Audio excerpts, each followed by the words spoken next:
All right. Well, with that, I'm going to get out of her way.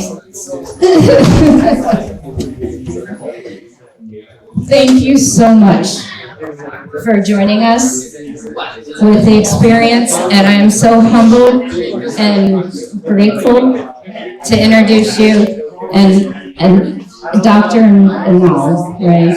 I always mess it up, and I love this lady, and I always mess it up. So this is our closing keynote, and just thank you so much for being here and being a part of this community and giving back to it. You are definitely part of our family and have been for years, so thank you. And with that, I will give you the microphone. And I'm going to exit this one so I'm not.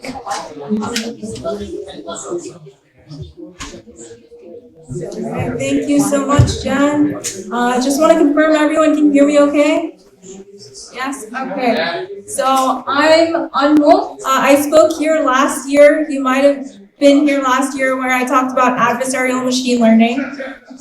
So this talk is called Rise of the Machines, right? So a lot of the talks today were about AI, and this talk is no exception. But don't worry, I'm not going to bore you with AI. It's going to be something that everyone can follow, and hopefully it's entertaining. But before I get started, I just want to recap that this event was amazing. You know, this event really highlights the power of community, all of us coming together, learning new things, talking with each other. That's what this event is all about. So thank you so much to the organizers for putting together such an amazing event. I hope all of you learned something and got something out of this event. So now to introduce myself, so if you want to contact me on LinkedIn, there's the QR code for my LinkedIn. If you don't want to scan it, just look me up and you can find me on LinkedIn. So I am a senior security researcher. I focus on AI and machine learning security. So a lot of the talks you heard today about hacking LLMs, defending against these attacks, that's what I do in my day job. I'm also the co-founder of a company called Allura Tech, where I provide training and consulting services to demystify technology. So Allura Tech is spelled A-L-O-R-A Tech. You can find us at alluratech.com. So I have a doctoral degree in cybersecurity analytics. Basically, cybersecurity analytics is when we combine cybersecurity and AI together. So it's the study of using AI for cybersecurity, as well as attacking things, attacking AI. And basically, any way you can combine the two fields, that's what it is. And my research for my doctoral degree, by the way, focused on hacking machine learning with poisoning attacks and seeing which machine learning algorithm was more robust against attacks. So my research has really focused on AI security. If you're not on LinkedIn, but you're on X, feel free to contact me on X. But now let's get started with the talk. So I said that this is the rise of the machines, the need for AI, cyber heroes, or AI development. So that's the full title of this talk. And what do I mean by cyber heroes, right? We're all cyber heroes. So all of us, each and every one of us in this room and outside, we're all cyber heroes. So we're all playing a part when it comes to securing AI and machine learning. And so when we're talking about AI, ultimately we all need to verify these AI algorithms to see what is secure and what AI might make a mistake with. So we need people with the technology, right? Technology is nothing without the people. So as we've heard today in various talks, and what I'll repeat is that while everyone says that AI is the next best thing or it's the greatest thing ever, it can also make mistakes. So AI is not flawless. It can make mistakes. It can hallucinate. It can be attacked. It can tell you things that aren't true. So there are many ways it could go wrong. So you should never blindly trust the AI algorithm output. So that's where AI security comes into play, and that's the main focus of this talk. Is okay, something's wrong with AI, now what? Now what do we do about it? So just to reiterate, AI makes mistakes. You might have seen these memes, right? So the first one, what confuses machine learning, right? You have, for image recognition, you have puppies and muffins together, and machine learning algorithm thinks, is it a muffin? Is it a puppy? I don't really know. You can trick it, right? You see the muffin features, and you see the features of the puppy dog, and then it's confused. It doesn't really know what it's looking at, right? So that's one way you can confuse machine learning. And another meme that you see on the screen is AI in the media and AI in real life, right? So I know that a lot of attacks seem really scary, and I think in the media they're emphasizing the gloom and doom aspect of AI, that AI will be Skynet, Terminator, it's going to bring the end of the world. So that's what the media tells us. And what is AI really? AI is really just data analytics. So it's not sentient, it's not like its own being, right? It's only data analytics. So AI is only as good as the data you give it. So as you see in this meme, right? AI thinks, is this butterfly a pigeon, right? So it's not even doing a good job with image recognition. So although we generally have this idea of gloom and doom when it comes to AI, right now AI is narrow intelligence, which means that it can only do a few tasks really well, but it can't do everything. So now how can CyberHeroes help, right? How can you actually play a part in this to secure AI and to help us with this?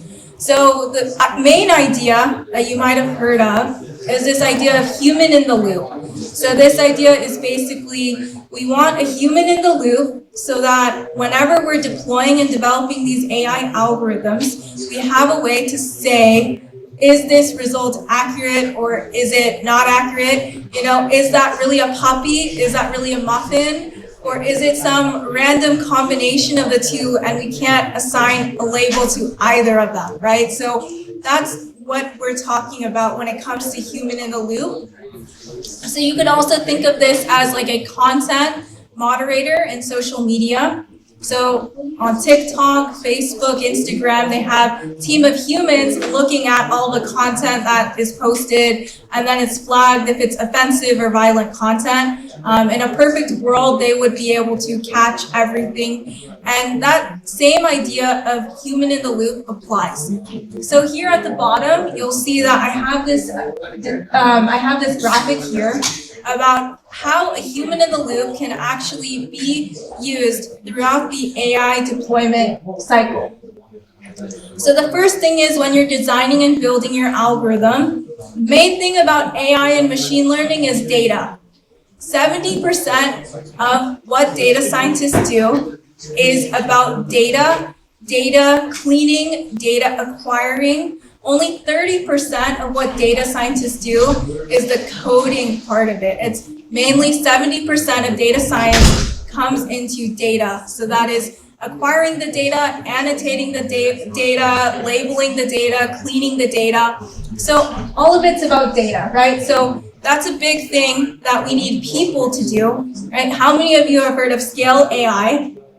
Probably a lot of you have heard of Scale AI. They made $1 billion business off of just this idea, providing a service where humans can label different data points for AI algorithms. And then when we're actually deploying the machine learning model, and let's just say we have our AI model and it's deployed and it's ready to go, then CyberHeroes can play a part in this by looking at the algorithm and seeing what outputs we get and then flagging anything that might be suspicious. And then finally, when we're refining and optimizing it, that's also something that people can do to help with making this development clearer. We can use humans when we're refining and optimizing the algorithm. This isn't something that should be automated, again, completely automated, because as we know, AI and software, there are bugs in software, right? So we need to also have a layer of humans, team of humans to help us with all stages of machine learning. So one big topic you might have heard of is this idea of AI ethics, and that's another key idea I just wanted to touch on today. If you look on this slide, the main idea is that these AI ethics principles are very important for us, right? So the main idea with AI ethics is that when we have AI, we want to make sure that when we're deploying AI, it's something that's good for the world. It's not something that's going to harm the world, right? Make the world a better place. That's the classic slogan. So the main idea with AI ethics is we want to have responsible and trustworthy AI. And now there's a lot of debate among researchers and scholars about what this means.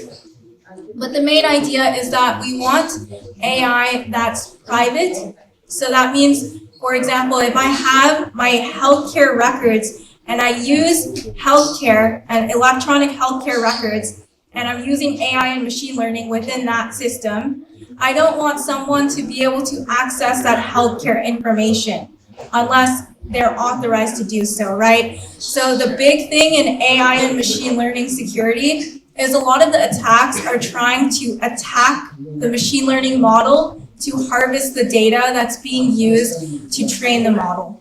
So a classic example is if I can attack the AI model, then I can figure out what patients might have been used, what kinds of people are being seen in a hospital, what conditions they might have, and that's definitely not something we want. And now you'll see all these other ideas here. I'm not going to read all of them off, but the main idea with this is that we want AI that's responsible. So that means it makes good choices, but what is good, that's again subjective.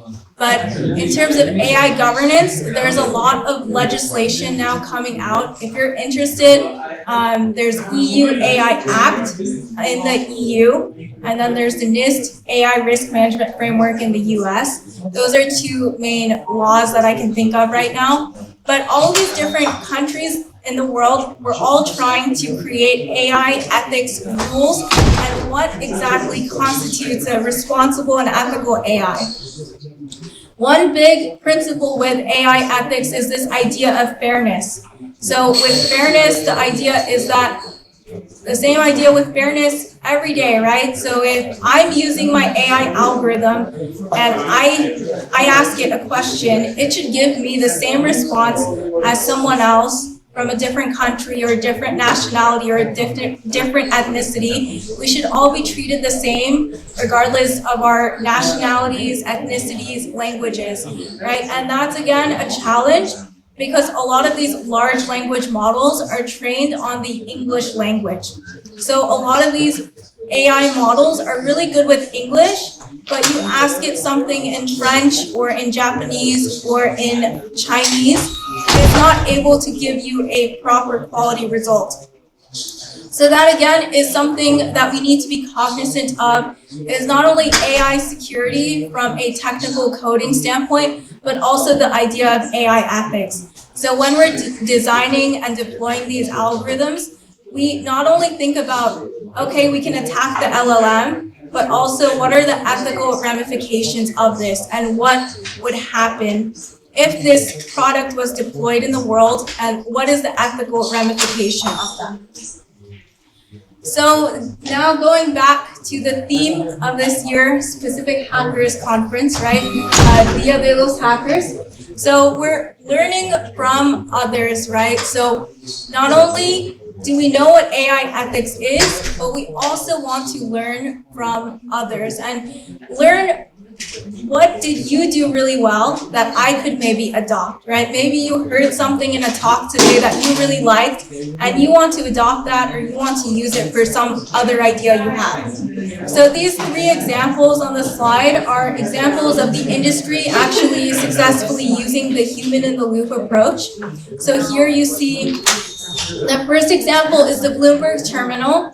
The Bloomberg terminal is used for finance, and they used human in the loop to get all this data for stock prices and analyzing that data. And then they're using humans to see what is the good data quality. So they're using humans to get good quality data. And they're also using humans to see, like, okay, I see these predictions. Do they make sense? Or should I flag something for review?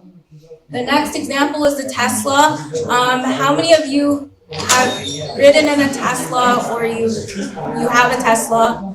Probably a lot of you, right? So whenever you drive a Tesla, sometimes the Tesla beeps at you and says, take control immediately, right? And that's an example of human in the loop, when it says take control immediately, because sometimes when it veers into an incorrect lane, right, or it wants you to take control. So that's one example of human in the loop.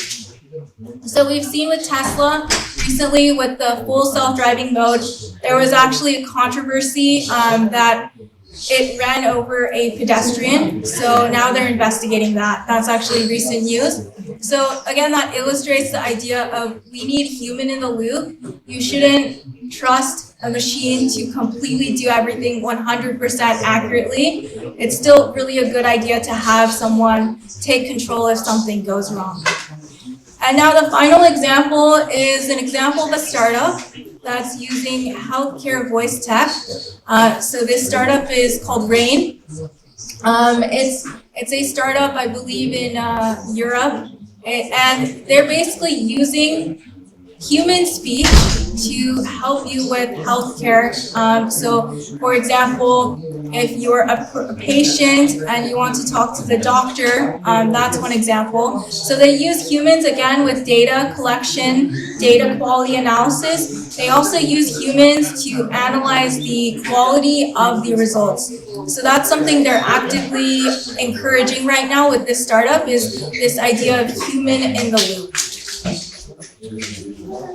So again, going back to the theme of today, success comes after learning from the past, right? So we wouldn't be here today without our ancestors and all of the amazing technologists and hackers before us, right? Even people you met today, they have all this knowledge to share with you.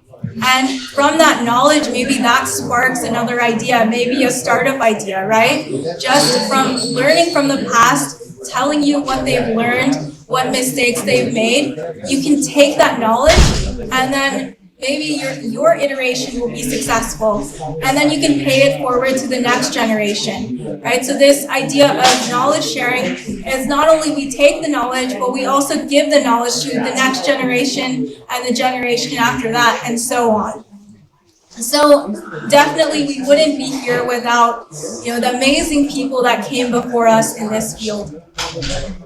So with that, that concludes this keynote. Thank you so much. Feel free to contact me on LinkedIn if you have any questions. Thank you.